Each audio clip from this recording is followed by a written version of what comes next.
여러분, 네 개의 그림을 보여드릴 텐데 제가 무엇을 얘기하려는 걸까요?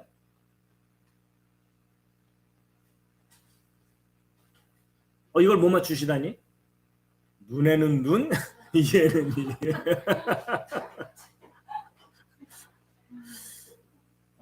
이렇게 아니 실력이 없으면 눈치라도 있어야 된다 그랬잖아요.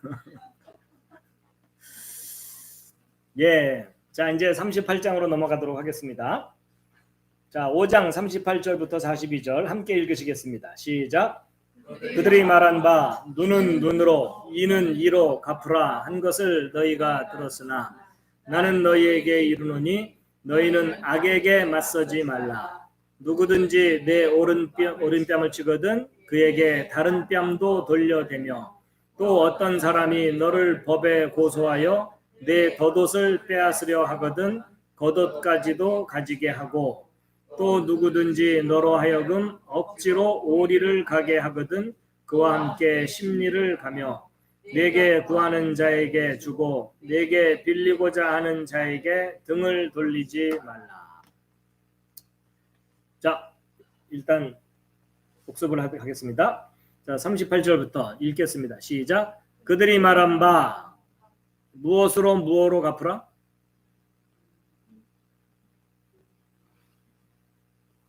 방금 했는데요. 눈은 눈으로, 이는 이로 갚으라. 지금 다들 상태가 안 좋으신 것 같아요. 유튜브를 통해 함께 하시는 분들 양해해 주시기 바랍니다. 여기 계시는 몇 분이 지금 상태가 안 좋습니다. 자, 나는 너희에게 이르노니 너희는 악에게 맞서지 말라. 악한 자를 대적하지 말라. 이렇게 번역되기도 했었죠. 누구든지 내 오른뺨을 치거든 그에게 다른 뺨도 돌려대며.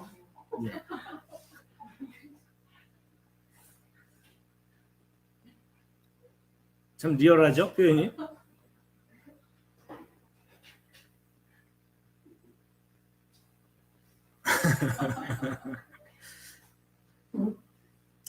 졸던 몇 분이 깨셨어요.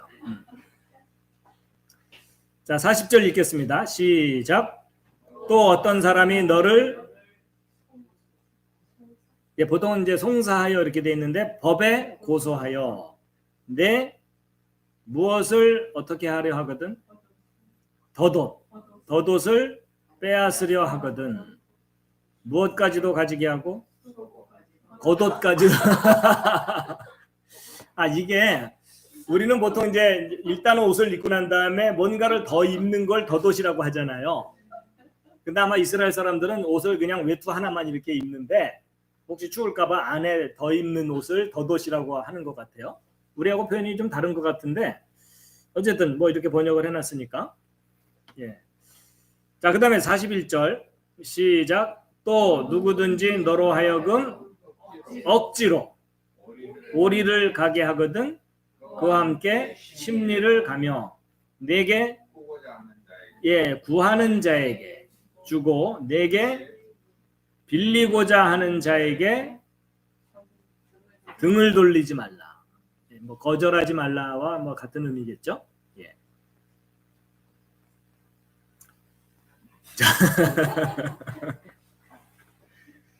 야, 여러분 이제 이게 눈은 눈으로 이는 이로라는 어떤 법이잖아요. 그렇죠?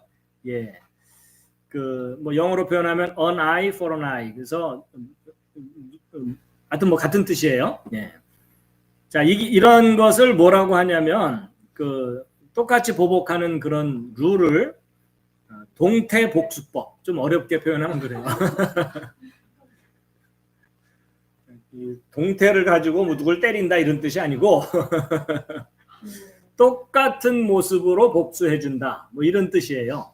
예. 자, 그런데 이 법이요 굉장히 역사가 깊어요. 자, 다 함께 읽으시겠습니다. 이게요 쇠기 문자라고 해가지고 아주 고대 근동에 있었던 문자거든요. 근데 이게 내용이 무슨 내용일까요?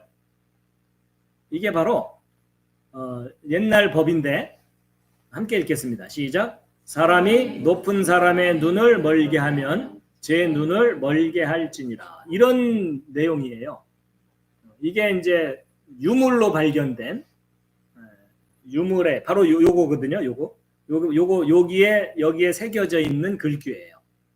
옛날 법이에요. 밑에 있는 건 무슨 내용이냐면 함께 읽겠습니다. 시작. 사람이 제 계급 사람의 일을 부러뜨리면 제 일을 부러뜨릴지니라. 좀 전에 눈에는 눈으로 이에는 이로 그런 내용이 담겨 있는 법인데 혹시 이 법을 누가 정했는지 혹시 아십니까? 이 법이 바로 함무라비 법전. 법을 공부하는 사람들은 법의 역사에 대해서 배울 때 함무라비 법전이라는 것을 이제 배우게 되거든요. 역사 공부할 때도 배우기도 하죠. 그래서 이게 바벨론 왕국의 함무라비 왕의 성문법, 문서화된 법이 발견된 거예요. 그래갖고 이게 이 검은색 돌이 뭐 이제 이리저리 옮겨 다니다가 이제 약탈을 하거나 뭐 이러면서 이제 옮겨 다니다가 지금은 대형 박물관에 전시돼 있는데 요 윗부분에 이제 부족 이제 조각이 새겨져 있고 그 밑에 이제 법 내용이 새겨져 있거든요. 근데 여러분 여기 두 사람이 이렇게 등장하는데 이 오른쪽 사람이 누굴까요? 예, 이게 이제 함무라비일 거라고 함무라비 왕일 거라고 추측하지만 그게 아니라 함무라비가 왼쪽의 사람이고요. 보면은 오른쪽이 신분이 높아 보이고 왼쪽이 신분이 낮아 보이죠? 차림새로 보아서. 그러면 왕인데도 불구하고 이렇게 좀 차림새가 지위가 덜 높은 사람처럼 만들어 놨는데 그럼 오른쪽은 누굴까요? 이게 이제 신이에요. 신. 샤마시라고 하는 신으로부터 법을 부여받았다. 뭐 이런 의미를 담고 있다고 해요. 그런데 여러분 여기도 보면은요. 동일한 계급의 사람의 일을 부러뜨리면 자기 일을 부러뜨려야 되는데 예를 들어 귀족이 평민이나 노예의 일을 부러뜨렸다. 그러면은 자기 일을 부러뜨리진 않아요. 벌금을 내거나 이 정도로 그쳐요. 그러니까 신분의 차이가 있었다는 뜻이에요. 법에도. 그래서 이제 이 함무라비는요. 성경과 비교하면 야곱 말년쯤에 왕이었던 사람이에요. 그리고 요셉이 이집트에서 총리로 있을 때쯤 바벨론 지역의 왕이었다. 이렇게 생각하시면 쉬워요. 그리고 이제 야살의 책을 보게 되면 요셉이 법령을 정비했다는 내용이 나와요. 그래서 요셉이 만든 법이 뭐 전달될 가능성도 있을 거고, 그건 이제 추측입니다. 그래갖고 이제 연표로 보면은 아브라함이 이삭을 낳고 이삭이 야곱을 낳고 야곱이 요셉을 낳았잖아요. 그랬을 때에 이제 이집트는 그때 당시 12왕조 때였고요. 그 다음에 이제 바벨론의 함무라비가 여기 있죠. 예, 지금 여러분의 상태하고 비슷하게 좀 누워 있어요.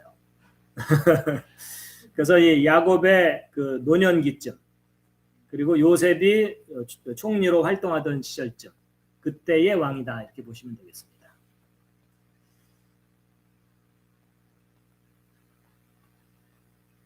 자, 그래서 이제 이 함무라비 법전에 뭐 법조항이 꽤 많이 나오지만 그 중에 그냥 몇 가지만 좀 재미삼아 옛날에는 어떻게 법을 정했나 이걸 좀 알아보기 위해서 소개를 좀 해드리면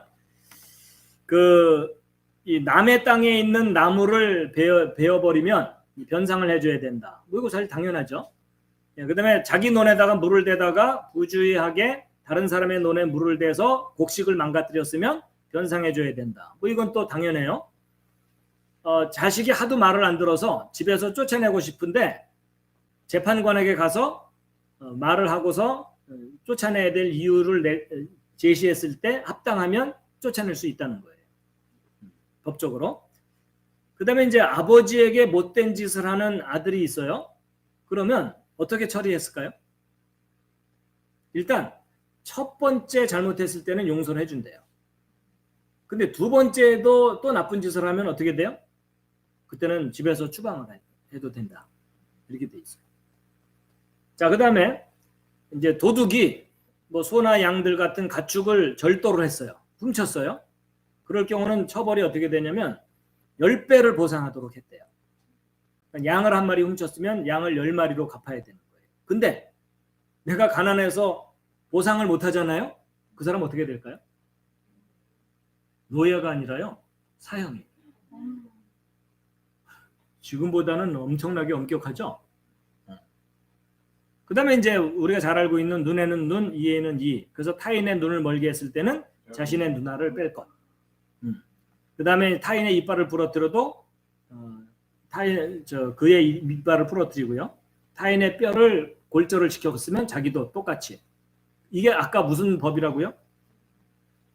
동태복수법. 근데 의사가 환자를 수술하다가 환자가 사망하잖아요. 그럼 어떻게 됐을까요? 그 의사는? 그 의사는요, 의사의 손을 자른대. 과실치사 죄로. 이걸 오늘날 적용했다면 큰일 나겠죠. 그 다음에 이제 건축가가 있어갖고 다른 사람의 건물을 건축해 주다가 주인이 그 뭐 건물에 깔려서 죽었다, 뭐 사고로. 그러면 그 건축가는 사형이에요. 이 정도는 해야 건물이 무너지거나 이런 일 없겠죠. 그렇죠? 예. 그런데 주인만 죽은 게 아니라 집주인의 일가족 중에 누군가가 사망하잖아요. 그러면은 처벌이 어떻게 될까요? 자신의 가족 중에 해당되는 사람이 죽어야 돼요. 그러니까 그 집주인의 부인이 뭐 사고로 죽었다. 그러면은 목수의 부인을 죽여야 돼요. 그러니까 이게 동종보상법 이래 갖고. 그다음에 이제 강도가 집에 구멍을 뚫고 이제 물건을 훔치다가 잡혔어요. 그러면 그 강도 어떻게 처벌을 하냐면 그 구멍 앞에서 죽이는 거예요.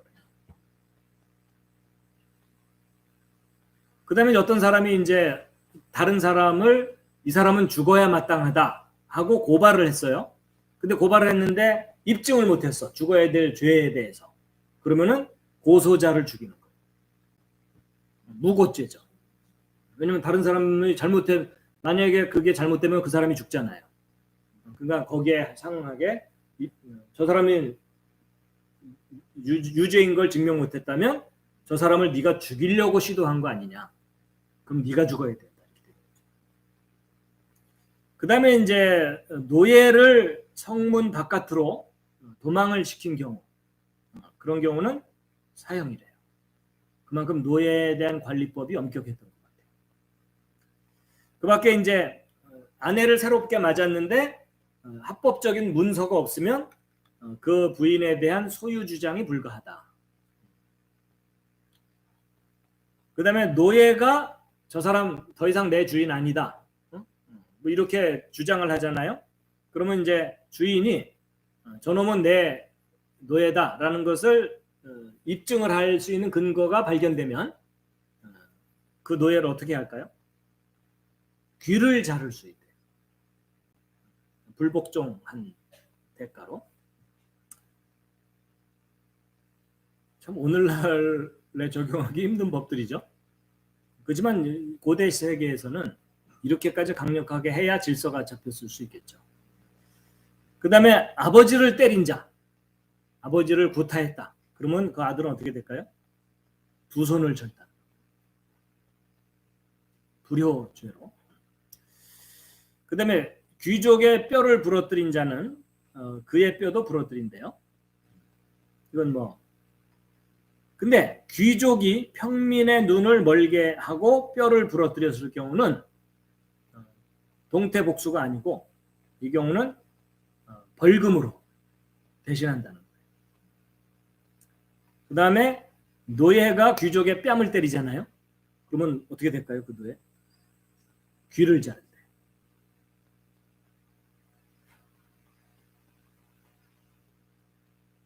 지금 다들 졸다가 깨셨어요. 자, 우리가 이제 과거의 법들에 대해서 어느 정도 좀 살펴봤고요. 자, 그런데 이제 그것은 함무라비 법이고 일반 세상의 법이었고 고대 세계에서 이제 성경에서 하나님께서 주신 법은 어떻게 되는지 출애굽기와 레위기서, 신명기에 있는 내용을 한번 읽겠습니다. 자, 출애굽기 21장 23절부터 25절 시작.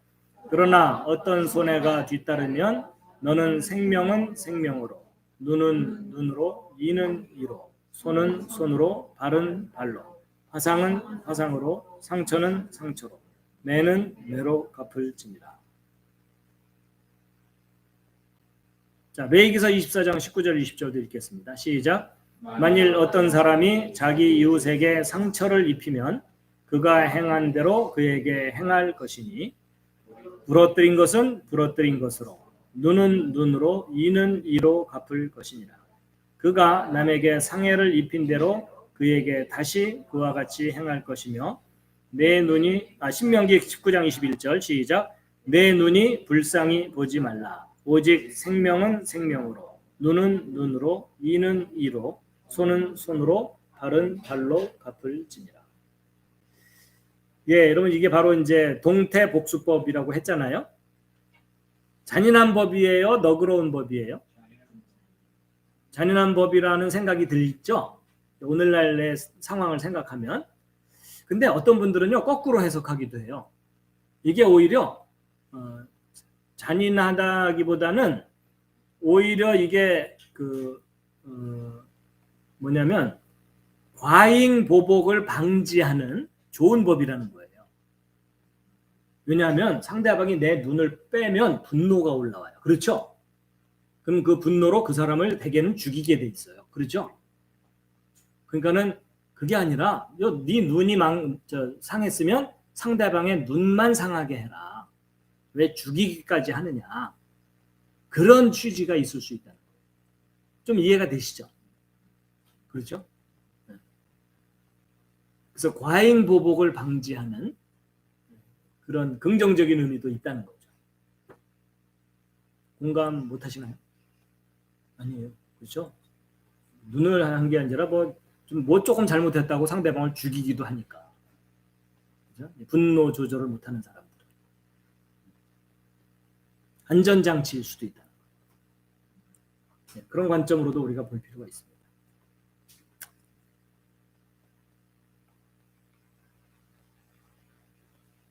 기지개 한번 쫙 해주겠습니다.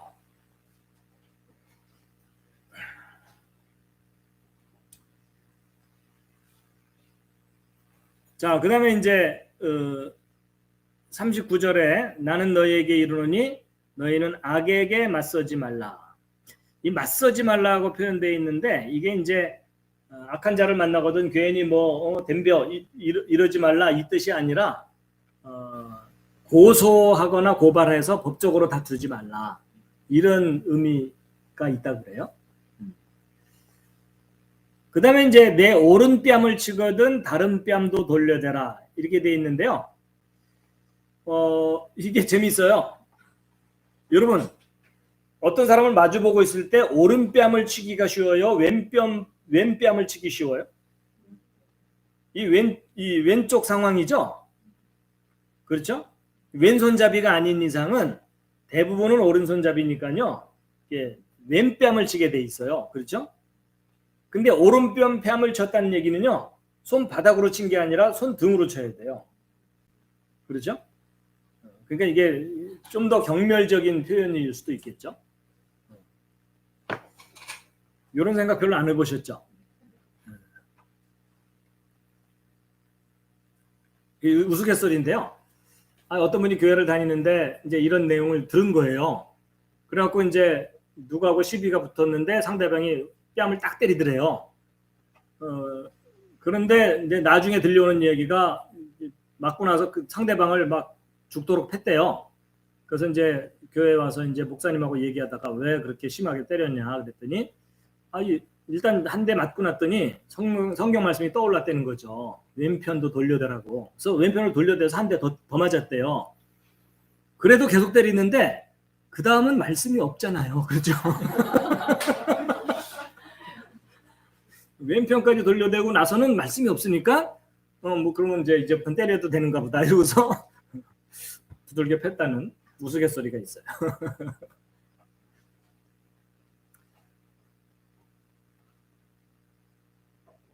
근데 사실 사람이 뭐 자기 뺨을 한 대 맞았는데 다른 편까지 돌려대는 일은 사실 현실적으로 미리 교육되지 않는 이상은 거의 불가능한 일이죠. 그렇죠? 금방 복수하고 싶고 거기에 상응하는 벌을 주고 싶은 그런 심정인데, 자, 그다음에 이제 40절에 또 어떤 사람이 너를 법에 고소하여 내 덧옷을 빼앗으려 하거든 겉옷까지도 가지게 하고.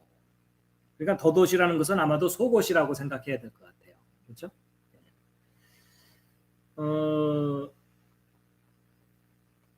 근데 누가복음 6장 29절에는요. 거꾸로 표현되어 있어요. 내 겉옷을 빼앗는 자가 내 덧옷도 가져가는 것을 금하지 말라. 그러니까 여기는 덧옷을 빼앗으려는 사람에게 겉옷까지 주라는 건데, 여기는 겉옷을 빼앗으려는 사람에게 덧옷도 주라는 거예요. 그러면 이 순서가 무슨 차이가 있겠느냐? 뭐 차이가 있을 거라고 해석하는 사람도 있고요. 뭐 그게 그렇게 중요하지 않다 이렇게 하는 분들도 있으니까 그건 뭐 어느 쪽인지는 저도 정하기는 어려운 것 같고요. 근데 여기 이게 단순히 강도짓을 한다는 의미가 아닌 것 같아요. 왜냐하면 법에 고소했다고 돼 있잖아요. 그렇죠? 그 얘기 뭐냐면 순간적인 충동으로 뺏으려는 게 아니라 오히려 정당한 권리로 되찾으려는, 자기의 어떤 손해본 것을 되찾으려는 행동이죠. 대개 법에 고소한다는 얘기는 억울한 사람 쪽에서 고소하게 돼 있잖아요. 그렇죠?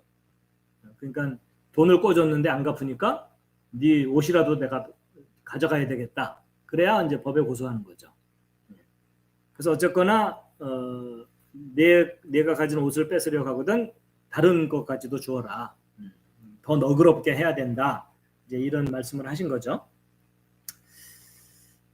참고로 그 이스라엘 사람들의 복장인데요. 대개 이제 겉옷이 아주 비쌉니다. 아무래도 더 비싸 보이죠. 네. 그런데 이제 왜 저런 말씀이 있는지에 대해서 그 출애굽기서나 신명기서에 그 겉옷의 중요성에 대한 말씀이 있거든요. 자, 출애굽기 22장 26절 27절 함께 읽으시겠습니다. 시작. 내가 만일 내 이웃의 옷을 담보로 잡거든 해가 질 때까지 그에게 그것을 넘겨줄지니라. 그에게는 그것이 유일하게 덮는 것이요 그의 살을 덮는 의복이니 그가 무엇을 입고 자겠느냐. 그가 내게 부르짖으면 내가 들으리니 나는 은혜로운 자니라. 여러분, 이스라엘 사람들에게 이 겉옷의 중요성이 뭐냐면 부자들이야 옷이 많으니까 겉옷 하나 잃어버려도 뭐 큰 문제는 없을 수 있죠. 근데 가난한 사람들은요, 이게 보통 그 유목 생활을 하는 경우 들에서 이거 입고 그대로 자는 거예요. 추위를 막아주는 보호막인 거죠. 그러니까는 혹시 네 이웃의 옷을 담보로 잡았거든 해질 때는 돌려줘라. 왜냐면 그 밤을 그가 너무 고통스럽게 지내야 되니까 그 돌려주라는 그런 표현입니다. 예, 비슷한 내용이 신명기 24장에도 나오는데 12절 13절 함께 읽겠습니다. 시작. 그가 가난하거든 너는 그의 담보물을 가진 채 잠을 자지 말고 해가 질 때에 반드시 담보물을 그에게 다시 넘겨줄지니라. 그리하면 그가 자기 옷을 입고 자며 너를 축복하리니 그 일이 주 야훼 내 하나님 앞에서 내게 의가 되리라. 그래서 그 겉옷의 그 실제적인 필요성에 대해서 우리가 좀 인식을 한다면 여기 40절에 법에 고소해서 덧옷을 빼앗으려 하는 자가 있거든 겉옷까지 가지게 하라. 아마도 이 고소하는 자가 넉넉하고 여유 있는 사람이 아닐 수 있어요. 그렇죠? 가난하고 어려운 사람일 수 있는데 그가 자기 권리를 주장하기 위해서 뭔가 너에게서 옷을 가져가려고 하거든 겉옷까지 벗어서 줘라.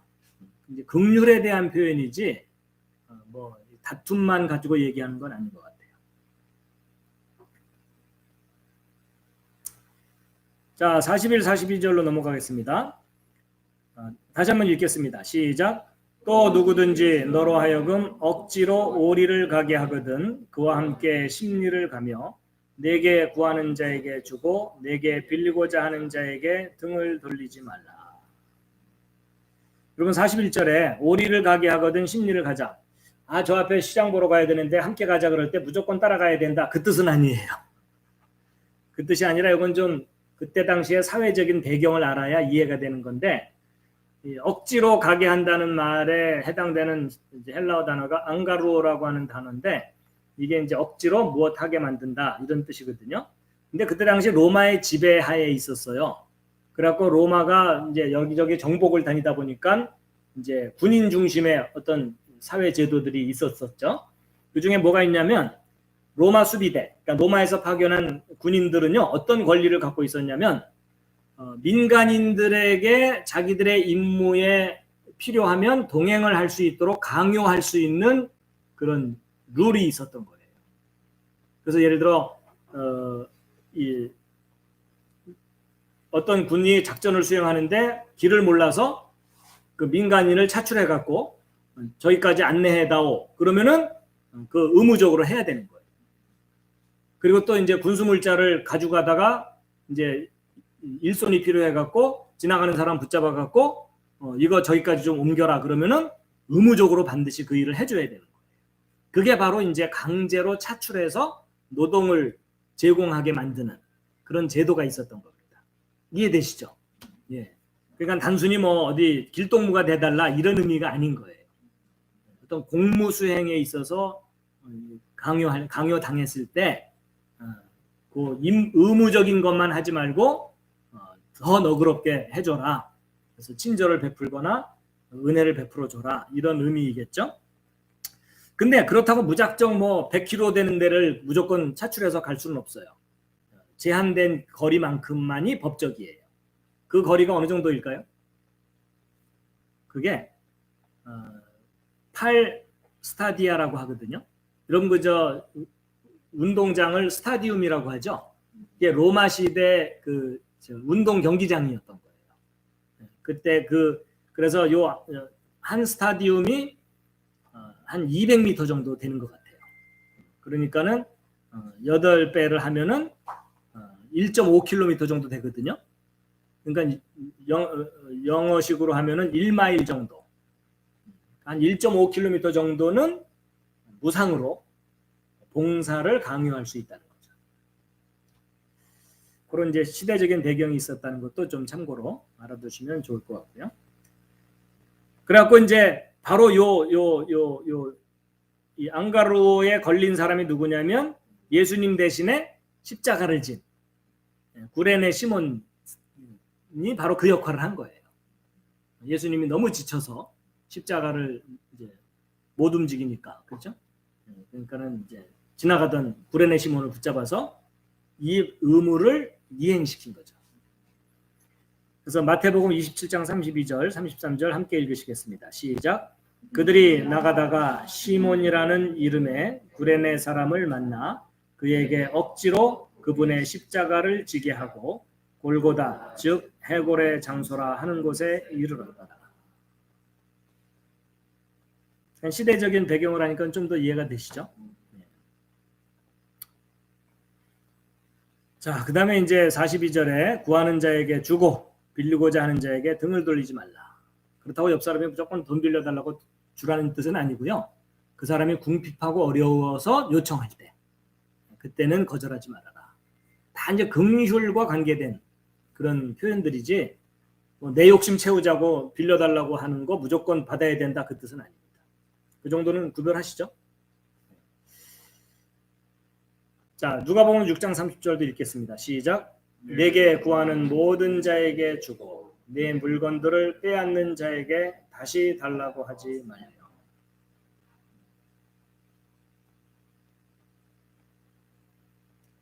그래서 그 구약 성경에 보면은 채권 채무와 이자 받는 것에 관한 말씀들이 있거든요. 그래서 참고로 함께 한번 성경 말씀을 확인해 볼 텐데요. 자, 출애굽기 22장 25절 하나님께서 어떤 규칙을 두셨는지 함께 읽겠습니다. 시작. 내가 만일 내 곁에 있는 가난한 내 백성 중에서 누구에게 돈을 빌려주거든 그에게 빚쟁이 같이 굴지 말며 그에게서 이자를 받지 말지니라. 자, 여기 조건이 있어요. 가난한 백성이 요청했을 때 이자를 받지 말아라. 쉽지 않은 일이죠. 오늘 현대 사회에서. 자, 레위기서 25장 37절, 36, 37절 읽겠습니다. 시작.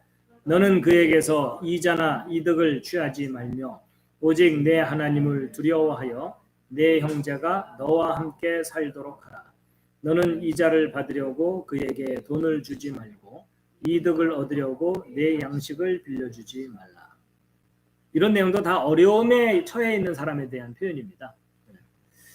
자, 그 다음에 신명기 23장 19절 20절 시작. 너는 내 형제에게 꾸어주고 이자를 받지 말지니 곧 돈의 이자나 음식물의 이자나 이자를 받으려고 꾸어준 어떤 것의 이자도 받지 말지니라. 너는 타국인에게 꾸어주고 이자를 받아도 되려니와 내 형제에게는 꾸어주고 이자를 받지 말지니라. 그리하면 주 야훼 내 하나님께서 내가 가서 소유할 땅에서 내가 손을 대는 모든 일에서 내게 복을 주시리라. 이자를 받을 때 외국인에 대해서는 이자 받을 수 있다는 거예요. 타국인에 대해서. 근데 자기 동족에게서는 이자를 받지 말아라. 이렇게 돼 있어요.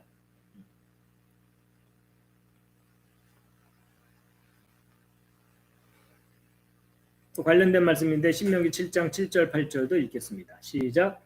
주 야훼 내 하나님께서 내게 주시는 땅의 어느 성문 안에서든지 내 형제들 중 가난한 사람이 너희 가운데 거하거든 너는 내 마음을 강팍하게 하지 말고 내 가난한 형제로부터 내 손을 접지 말며 반드시 그에게 내 손을 넓게 펴서 그가 원하는 대로 그의 필요를 위해 넉넉히 구워주라.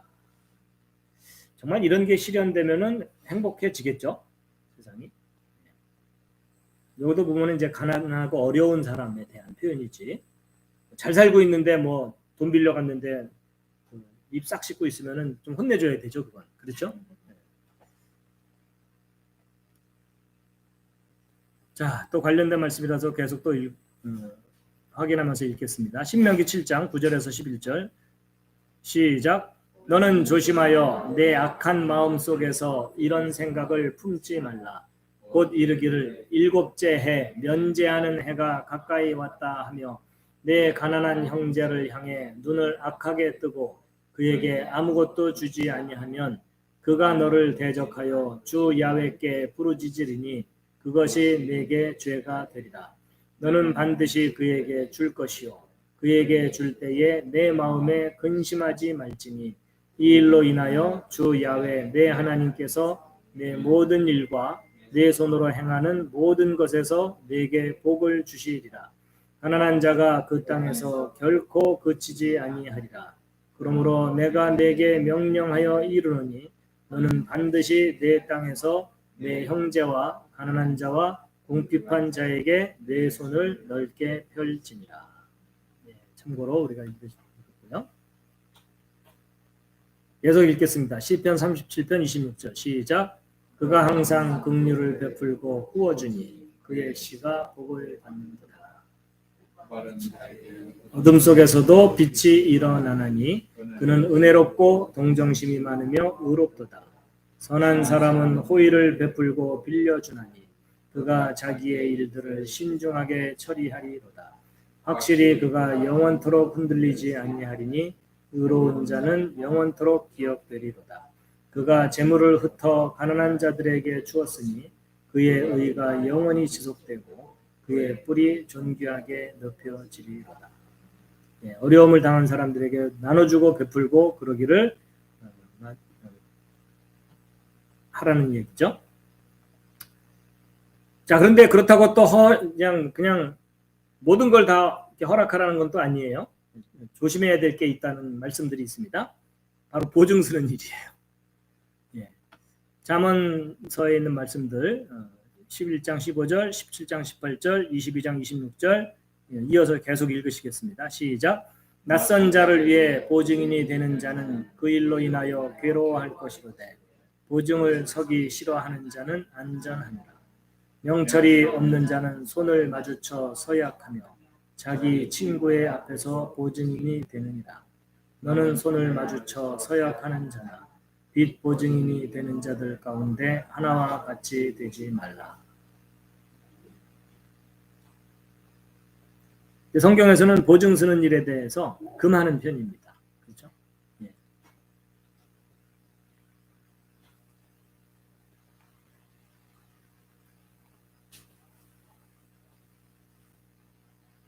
자, 오늘 5장을 마무리할 수 있었으면 좋겠습니다. 자, 마태복음 5장 43절부터 45절 읽으시겠습니다. 시작. 그들이 말한 바 너는 내 이웃을 사랑하고 내 원수를 미워하라 한 것을 너희가 들었으나 나는 너희에게 이르노니 너희 원수들을 사랑하며 너희를 저주하는 자들을 축복하고 너희를 미워하는 자들에게 선을 행하며 악의를 품고 너희를 다루며 너희를 핍박하는 자들을 위해 기도하라. 그리하면 너희가 하늘에 계신 너희 아버지의 자녀가 되리니 그분께서는 자신의 해를 악한 자와 선한 자 위에 떠오르게 하시며 비를 의로운 자와 불의한 자 위에 내려주시느니라. 자, 다시 읽으시면서 내용을 좀 더 익히도록 하겠습니다. 자, 그들이 말한 바 너는 무엇을 어떻게 하고? 지금 다들 배터리가 방전됐어요. 그렇죠? 너는 내 이웃을 사랑하고 그 다음에 내 원수를 미워하라 한 것을 너희가 들었으나, 그러니까 율법에서는 그렇게 얘기했지만 나는 너희에게 이르노니 너희 원수들을 사랑하며 너희를 저주하는 자들을 축복하고 너희를 미워하는 자들에게 선을 행하며 무엇하고? 악의를 품고 너희를 다루며 너희를 핍박하는 자들을 위해 기도하라. 그리하면 너희가 하늘에 계신 너희 아버지의 자녀가 되리니 그분께서는 무엇을? 자신의 해를 의로운 자와 악한 자와 선한 자 위에 떠오르게 하시며 비를 의로운 자와 불의한 자 위에 내려주시느니라. 너무 아무 정신이 없으시기 때문에 다시 하도록 하겠습니다. 자, 이거 오늘 60점 이상 못 맞으면 마당을 10바퀴 돌아야 됩니다. 자, 이제 정신 바짝 차리고 두 번째. 자, 그들이 말한 바 너는 내 이웃을 사랑하고 내 원수를 미워하라 한 것을 너희가 들었으나 나는 너희에게 이르노니 너희 원수들을 사랑하며 너희를 저주하는 자들을 축복하고 너희를 미워하는 자들에게 선을 행하며 좀 어렵죠? 그리고 어떻게 하고 너희를 다루며 악의를 품고 나쁜 뜻을 품고 너희를 다루며 너희를 핍박하는 자들을 위해 기도하라. 그리하면 너희가 어디에 계신? 하늘에 계신 너희 아버지의 자녀가 되리니 그분께서는 무슨 해를? 자신의 해를, 자신의 태양을, 그렇죠? 하나님이 만드신 그 태양을 어떤 자와 어떤 자 위에? 악한 자와 선한 자 위에 떠오르게 하시며 그 다음에 비를 의로운 자와 불의한 자 위에 내려주십니다. 지금 여러분의 대답 상태로 봐서는 47점. 한 번 더 하죠. 한 번. 이게 아무래도 안 되겠어.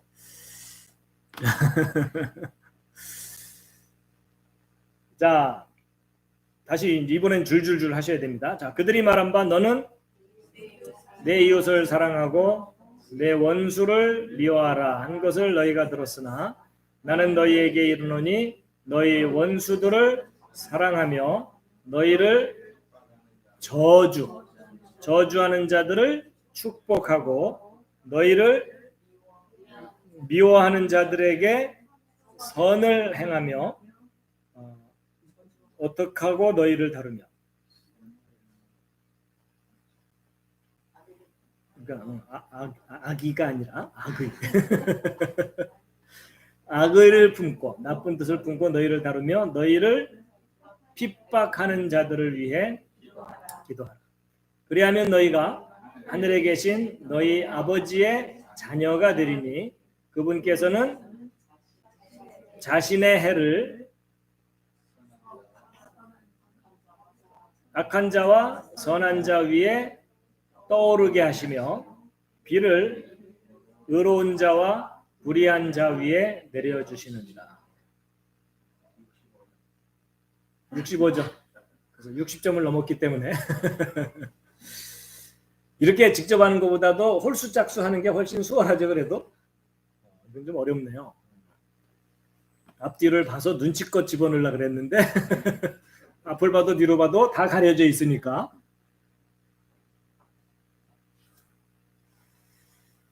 자, 여러분 이 원수라는 단어가 뭐 엑스트라스라고 하는 헬라어이고요. 그 다음에 이제 너희 원수를 사랑하라 그랬을 때 그 사랑이라는 단어가 헬라어로 아가파오거든요. 그 다음에 이것의 명사형이 아가페. 아가페라는 단어는 들어보셨죠? 예. 그래서 이제 이게 사랑하다라는 뜻이 아가파오고 동사형이죠. 그런데 이제 그 구약 성경에서는요, 이 사랑에 해당되는 단어가 아하바라는 단어예요. 근데 이건 여성형이고 여성형 명사고 남성형 명사가 이제 아헤브라는 단어고요. 그다음에 이제 에헤브고 그다음에 명사형이 이제 아헤브인데 구약 성경에는 사랑이라는 단어가 요 한 단어거든요. 근데 신약 성경 헬라어로는요 사랑을 표현하는 단어가 여러 개예요.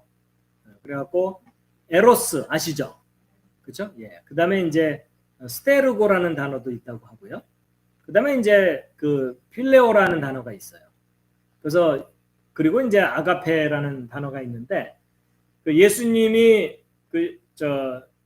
십자가에서 죽으신 다음에 부활하시고 나서 베드로를 다시 찾아오죠.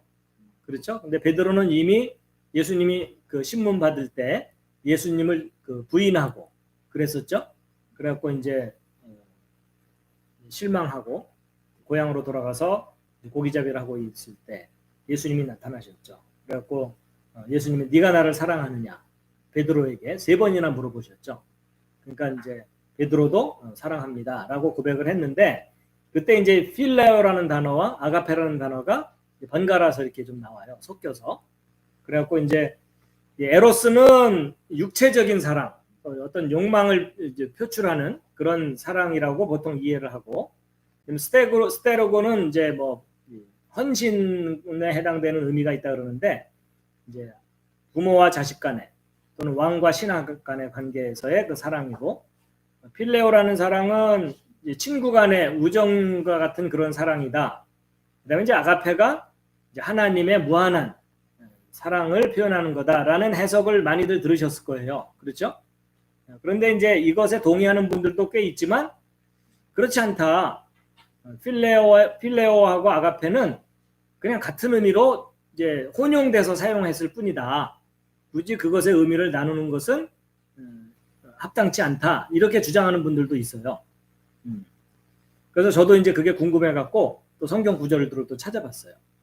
필레오가 나오는 성경 구절과 아가페가 나오는 성경 구절들을 좀 찾아봤습니다. 근데 참고로 이제 그거 찾아본 거 말씀드리기 전에 이 필레오라는 게 어쨌든 사랑이라는 뜻을 갖고 있다 그러잖아요. 그래서 여러분 저 철학을 필로소피라고 하죠. 이 소피아라는 게 지식이란 뜻이고 이 필로스가 사랑이란 뜻이거든요. 지식을 사랑하는 것이 철학이라는 거예요. 그다음에 이제 미국에 가면 필라델피아라는 도시가 있죠. 예, 그래서 이게 형제 간의 사랑, 형제애를 표현하는 게 필라델피아입니다. 참고로 이거 그냥 말씀드린 거고요. 자, 여러분 아가페 또는 아가파오라는 단어가 사용된 성경 구절들을 몇 군데 찾아봤더니 아가페는 아까 하나님이 인간을 사랑하는 그런 무한한 사랑에 대한 단어라고 설명을 보통 하잖아요.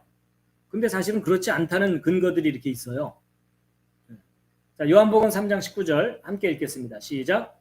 정죄는 이것이니 곧 빛이 세상에 왔으되 사람들이 자기 행위가 악함으로 빛보다 어두움을 더 사랑한 것이니라 할 때 요 사랑이 아가파오거든요.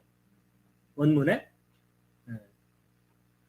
근데 사람들이 어두움을 사랑한다 할 때도 아가파오를 쓴 걸로 보아서 저기 하나님이 인간을 무한히 사랑하시는 그런 의미만으로 이해하는 것은 합리적이지 않다는 거죠. 그렇죠? 그리고 그 또 비슷하게 요한복음 12장 43절도 시작. 이는 그들이 사람들의 칭찬을 하나님의 칭찬보다 더 사랑하였기 때문이더라. 그러니까 일반적으로 사람들의 칭찬을 사랑했다라고 또 사용하거든요. 그러니까 이제 아가파오가 하나님의 절대적이고 무한한 사랑만을 의미하는 거다라는 해석은 합당하지 않다는 거죠. 자, 요한일서 2장 15절도 읽겠습니다. 시작. 세상이나 세상에 있는 것들을 사랑하지 말라. 어떤 사람이 세상을 사랑하면 아버지의 사랑이 그 속에 있지 아니하니.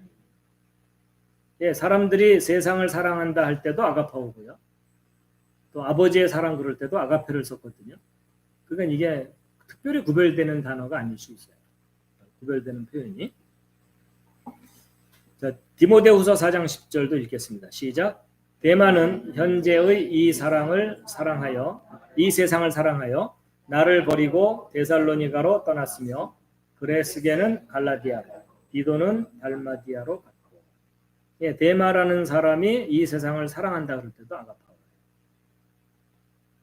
그래서 이런 실제적인 성경 말씀의 예들이 있기 때문에 아가페 사랑은 하나님의 사랑을 표현하는 거다라는 표현이 적합하지 않을 수 있다는 겁니다.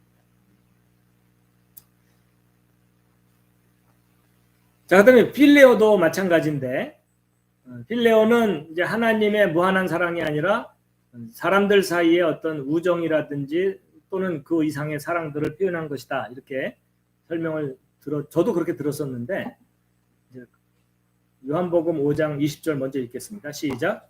아버지께서 아들을 사랑하사 할 때 그 사랑이 필레오예요. 만약에 하나님의 무한한 사랑을 의미하는 거라면 여기 아가페가 반드시 들어가야 되는데 필레오예요. 계속 읽겠습니다. 시작. 자기가 하는 모든 것을 그에게 보이시고 또 이것들보다 더 큰 일들을 그에게 보이사 너희를 놀라게 하시리니. 자, 16장 27절 시작. 이는 너희가 나를 사랑하였으며 또 내가 하나님으로부터 나온 줄 믿었으므로 아버지께서 친히 너희를 사랑하시기 때문이라. 네, 여기도 아가파오를 쓰지 않고 필레오를 썼어요. 그러면 계시록 3장 19절도 시작. 내가 사랑하는 자들을 다 책망하고 징계하노니 그런즉 열심을 내고 회개하라. 네, 여기도 아가파오가 아니라 필레오를 썼고 고린도전서 16장 22절 시작. 어떤 사람이 주 예수 그리스도를 사랑하지 아니하면 그는 주께서 임하심으로 저주를 받을지어다. 그러니까 하나님과 사람 사이의 그 관계에서의 사랑은 아가페다. 그렇지는 않다는 거죠. 그러니까 필레오하고 아가파오는 그냥 혼용해서 썼던 그런 표현인 것 같아요.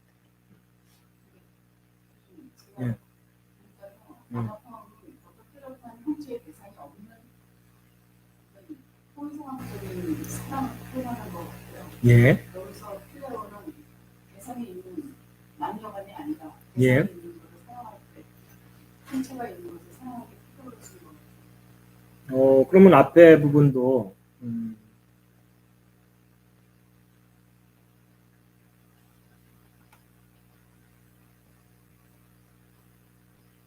요건 좀 추상적인 것에 대한 사랑. 그리고 이쪽은 대상이 사람이거나 사람일 경우 내가 사랑하는 자들, 이게 사람이고 예수 그리스도 사랑. 사람에 대한 사랑 표현은 필레오고 어떤 추상적인 것은 아가페일 수 있다. 그럼 이제 그러면 필레오 요거는 일부분만 찾은 거기 때문에 나머지도 다 일관성이 있는지는 제가 좀 확인해 보도록 하겠습니다. 예. 어쨌든 아주 중요한 포인트일 수도 있겠네요. 자, 그다음에 이제 그다음으로 가겠습니다. 자, 45절. 요거는 읽은 말씀이죠. 자, 마지막 부분입니다. 자, 46절부터 48절 읽겠습니다. 시작. 너희가 너희를 사랑하는 자들을 사랑하면 무슨 보상을 받겠느냐? 세리들도 그와 같이 하지 아니하느냐? 또 너희가 너희 형제에게만 무난하면 다른 사람들보다 더 많이 행하는 것이 무엇이냐? 세리들도 그렇게 하지 아니하느냐? 그러므로 하늘에 계신 너희 아버지께서 완전하신 것 같이 너희도 완전하라. 여기 바로 뭐가 있네요. 너희가 너희를 사랑하는 자들을 사랑하면, 이건 대상이 있는 거죠.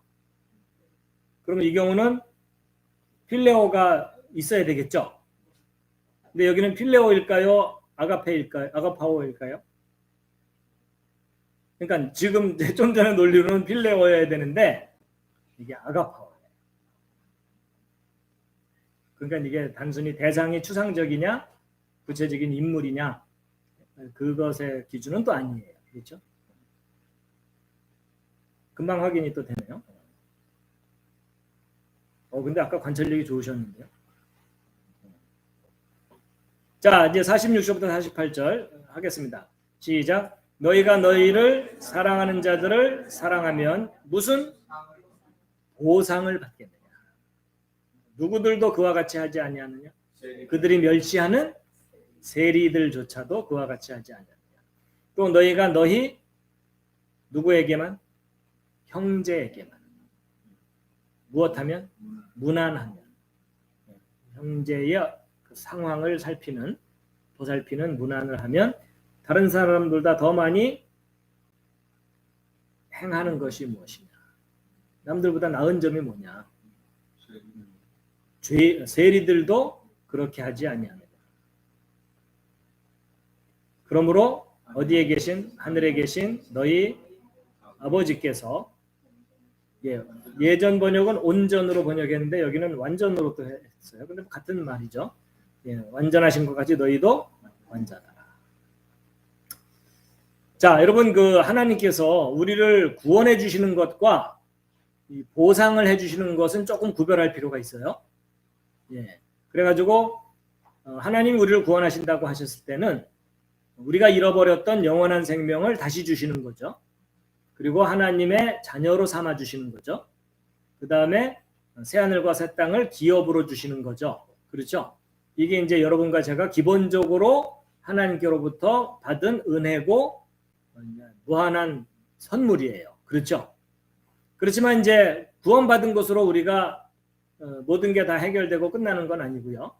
이제 우리에게 보상이라는 게 또 있어요. 그렇죠? 구원받은 것하고 보상하는 건 좀 약간 다른 차원이죠. 이건 상을 주는 거니까. 그래서 어떤 때 우리가 하나님께로부터 보상을 받죠? 꽤 많더라고요. 제가 또 찾아봤더니 일부분만 보더라도 의를 위해서 핍박을 받은 자는 복이 있나니. 그렇죠? 하늘에서 너희의 보상이 크다. 이랬죠. 그래서 의를 위해서 핍박을 받을 때 보상이 있어요. 그 다음에 원수들을 사랑할 때. 그러니까 내 형제만 사랑하는 게 아니라 원수까지도 사랑할 때 보상이 있다. 빨리 보상 목록 적어 놓으세요. 이건 보너스예요. 보너스. 영원한 생명 주신 걸로 감사합니다. 그러면은 뭐 할 말 없지만 그 다음에 은밀하게 구제할 때. 은밀하게. 그 은밀하지 않게 구제할 경우는 보상이 없다는 뜻이에요. 왜냐하면 사람에게 보이려고 구제를 했기 때문에 너 결국은 사람한테 보이지 않았느냐. 네 목적이 보이려고 한 건데 사람들이 받다면 보상 받은 거다. 이제 그런 의미가 들어있어요. 그 다음에 은밀하게 기도할 때 하나님께서 갚아주신다고 하셨어요. 또 뭐가 있을까요? 대언자들 또는 그러니까 예언자들이나 의로운 자들을 대접했을 때 환영하고 그들에게 편의를 제공하고 그들을 후원하고 뭐 이렇게 했을 때. 그 다음에 또 뭐가 있었죠? 작은 자를 대접했을 때. 힘이 없어서 보답할 길 없는 사람들을 도와줬을 때. 그 다음에 대가 없이 도와줬을 때. 어려운 사람을 아무 대가 받지 않고 도와줬을 때. 이건 하나님이 보상하신다. 성경에 다 써 있어요. 그 다음에 이건 그 밖에 기타 등등인데 제가 카피하더라고 이렇게 해놨고요. 그래서 성경 말씀을 확인해 보도록 하겠습니다. 자, 좀 빠르게 읽겠습니다. 마태복음 5장 12절 시작. 기뻐하고 크게 즐거워하라. 하늘에서 너희 보상이 크니라. 그들이 너희 전에 있던 대언자들도 이같이 핍박하였느니라. 핍박을 받을 때 보상이 크대요. 아파트 한 채는 주시지 않을까. 그 정도는 아니겠죠. 그죠? 궁전을 주실 것 같아. 궁전 중 아니라 별 하나. 너는 별을 하나 더 가져라. 이렇게 되겠죠.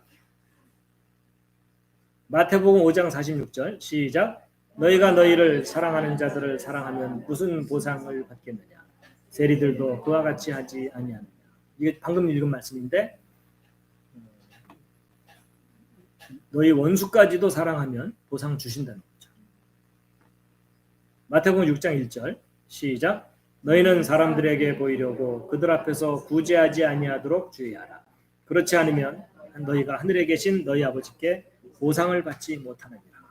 거꾸로 얘기하면 사람들에게 보이지 않도록 은밀히 구제할 때 보상이 있을 거다. 정말 기쁜 거죠. 그렇죠? 그래서 이렇게 그럴 땐 메모를 해두세요.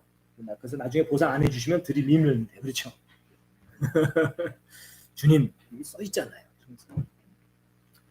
자, 마태복음 6장 5절 시작. 또 너는 기도할 때에 위선자들과 같이 되지 말라. 그들은 사람들에게 보이려고 회당과 거리 모퉁이에 서서 기도하기를 좋아하느니라. 진실로 내가 너희에게 이르노니 그들은 자기 보상을 받았느니라.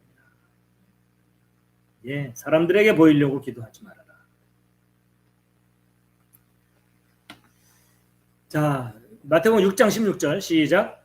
또한 너희는 금식할 때에 위선자들과 같이 슬픈 기색을 보이지 말라. 그들은 금식하는 것을 사람들에게 보이려고 자기 얼굴을 흉하게 하느니라. 진실로 내가 너희에게 이르노니 그들은 자기 보상을 받았느니라. 금식한 것 자랑하듯이 하지 말라. 이런 의미일 수도 있죠. 자, 그 다음에 마태복음 10장 41절 시작. 대언자의 이름으로 대언자를 받아들이는 자는 대언자의 보상을 받고 의로운 자의 이름으로 의로운 자를 받아들이는 자는 의로운 자의 보상을 받으며. 자, 마태복음 10장 42절 시작. 또 누구든지 제자의 이름으로 이 작은 자들 중 하나에게 찬물 한 잔이라도 주어 마시게 하면 진실로 내가 너희에게 이르노니 그가 결코 자기 보상을 잃지 아니하리라 하십니다. 왼손이 하는 걸 오른손이 모르게 선하게 행하라. 그런 말씀이시죠. 자, 그 다음에 또 보상이 또 있어요. 예. 마태복음 16장 24절 27절 시작. 그때에 예수님께서 자기 제자들에게 이르시되 어떤 사람이 나를 따라오려거든 자기를 부인하고 자기 십자가를 지고 나를 따를지니라. 사람의 아들이 자기 아버지의 영광 중에 자기 천사들과 함께 올 것이요 그때에 그가 각 사람에게 그의 행위대로 갚아주리라. 자기 십자가를 지고 예수님을 따르면 갚아주신다. 누가복음 6장 35절 시작. 오직 너희는 너희 원수들을 사랑하고 선을 행하며 아무것도 바라지 말고 빌려주라. 그리하면 너희 보상이 클 것이요 또 너희가 가장 높으신 이의 아이들이 되리니 그분께서는 감사하지 아니하는 자와 악한 자에게 친절하십니다. 아무것도 바라지 않고 빌려줄 때. 예, 그 밖에도 많이 있는데요. 한 두 곳만 더 읽고 마무리하겠습니다. 자, 히브리서 11장 6절. 이제 복음서를 떠나서 서신서에 많이 나와요. 근데 그 중에 제가 두 개만 일단 한 겁니다. 시작. 그러나 믿음이 없이는 하나님을 기쁘게 하지 못하나니 그분께 나아가는 자는 반드시 그분께서 계시는 것과 또 그분께서 부지런히 자신을 찾는 자들에게 보상해 주시는 분이심을 믿어야 하느니라. 요한계시록 22장 12절 시작. 보라 내가 속히 오리니 내가 줄 보상이 내게 있어 각 사람에게 그의 행위에 따라 주리라. 자, 보상 목록 어떻게 적어 놓으셨습니까? 그걸 가훈으로 붙여놔도 좋을 것 같아요. 그렇죠? 여기까지가